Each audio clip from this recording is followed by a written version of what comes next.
नमस्कार, आप सबका फिर से स्वागत है। आज हम ये जानेंगे कि किस तरीके से कहानियों का हमारे जीवन में एक अलग ही महत्व है।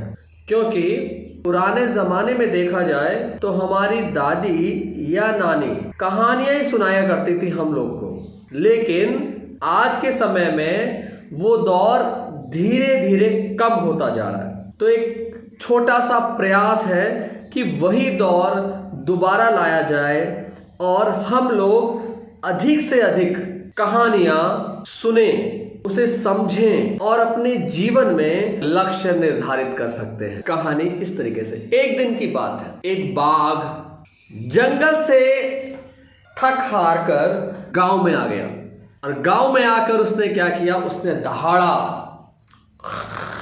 और दहाड़ने से गांव वाले डर गए और डरने के साथ ही गांव वाले अपने घरों के अंदर भाग गए।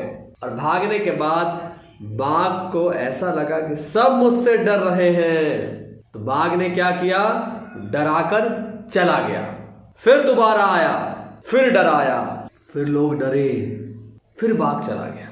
फिर आया, फिर दहाड़ा, फिर लोग डरे और अब तो बाघ सुबह शाम डेली आने लग गया।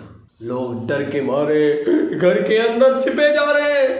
अब लोग बहुत परेशान हो गए, बहुत ज्यादा परेशान हो गए बाघ से। बाघ सुबह आता है, लोगों को डराता है, चला जाता है। शाम को आता है, लोगों को डराता है, चला जाता है।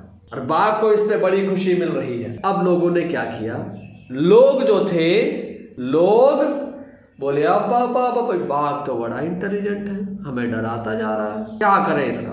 गांव के लोग हैं, उन्होंने क्या किया, उन्होंने एक मीटिंग बुलाई, लोगों को कहा आओ और इस मैटर पर किस तरीके से हम लोग इसको सॉल्व कर सकते हैं, बाघ को रोक सकते हैं। सबने कहा ठीक है। अब यहां पर डिस्कशन चल रहा है कि अब देखिए बाघ तो आना बंद नहीं कर रहा, बाघ को हम पकड़ लेंगे। सबने कहा ठीक है। गांव वालों की मीटिंग खत्म हुई और अब बाघ को पकड़ने की तैयारी हो। बाघ को पकड़ने के लिए उन्होंने बड़ा सा पिंजरा लेकर आए और लाने के बाद में उन्होंने उस पिंजरे को पत्तियों से बांध दिया, बाघ को पता ना चले कि ये पिंजरा है। और एक बच्चा जिसका नाम नीलन, उसे कहा तुम गांव के बहुत बहादुर बच्चे हो, जैसे ही बाघ आए तो मैं ये पिंजरा नीचे गिरा देना और बाघ इस पे फंस जाएगा। नीलन ने कहा ठीक है। अब अगले दिन बाघ आया, गांव वाले इंतजार में, बाघ आ रहा है, बाघ आएगा हम पकड़ लेंगे। बाघ जैसे ही आया, लोगों ने देखा बाघ आ रहा है, नीलन ने एकदम से उसे काटा और पिंजरा नीचे, और बाघ उसमें फंस गया। और बाघ के फंसते ही गांव वाले खुश, अरे बाघ फंस गया, हमारी टेंशन खत्म। मगर बाघ भी इंटेलिजेंट था, वो हंसता रहा, कोई बात नहीं, हमारा भी दिन आएगा।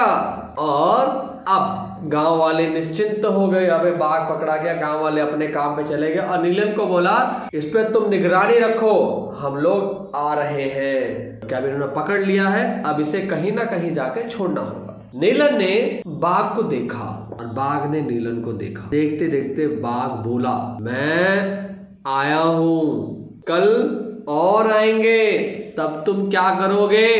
नीलन बोला जैसे तुम्हें पकड़ा है औरों को भी पकड़ लेंगे।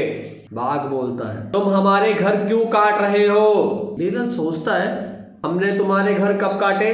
बोले हमारे जंगल तुम काट रहे हो। हमने कब काटे जंगल। और नीलन कहता है कि इंसान के पास इतनी बुद्धि है कि अपने बुद्धि के बल पर वो सब कुछ कर सकता है, जंगल काट सकता है, बिल्डिंगें बना सकता है, इतने सारे काम कर सकता है। बाघ कहता है बुद्धिमान है तभी तो हमारे जंगलों को तुम काट रहे हो। नीलन एकदम भौचक्का हो जाता है, आश्चर्यजनक हो जाता है कि बाघ ऐसा क्यों कह रहा है। बाघ कहता है जिन जंगलों से तुम्हें लकड़ी, मिट्टी, पानी, दवाइयाँ, औषधि, इतनी सारी चीजें मिलती हैं, तुम उन जंगलों को नष्ट कर देते हो अपने सुख के लिए। नीलन बड़े सोच में पड़ जाता है। बाघ कहता है, मैं गांव में आया, मैंने किसी को हानि पहुंचाई नहीं। जिस तरीके से तुम हमारे जंगल में आकर पेड़ काट जाते हो, उस तरीके से यदि मैं आपके घरों में आकर, आपके गांव में आकर दहाड़ लगाऊं तो आप लोग डर जाते हो, तो हमें भी इसी तरीके का आभास होता है। तो आप हमारे घर में आकर हमें तंग करते हो,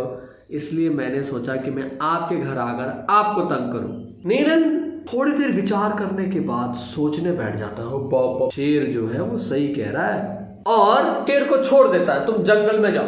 नीलन प्रण करता है कि मैं आज से पेड़ नहीं काटूंगा, मैं पेड़ लगाऊंगा और लोगों को जागरूक करूंगा कि अधिक से अधिक पेड़ लगाए जाएं, और पेड़ों के साथ साथ उन पेड़ों के महत्व के बारे में भी लोगों को बताया जाए। गांव वाले जैसे ही आए, नीलन को देखा, बाघ कहाँ गया?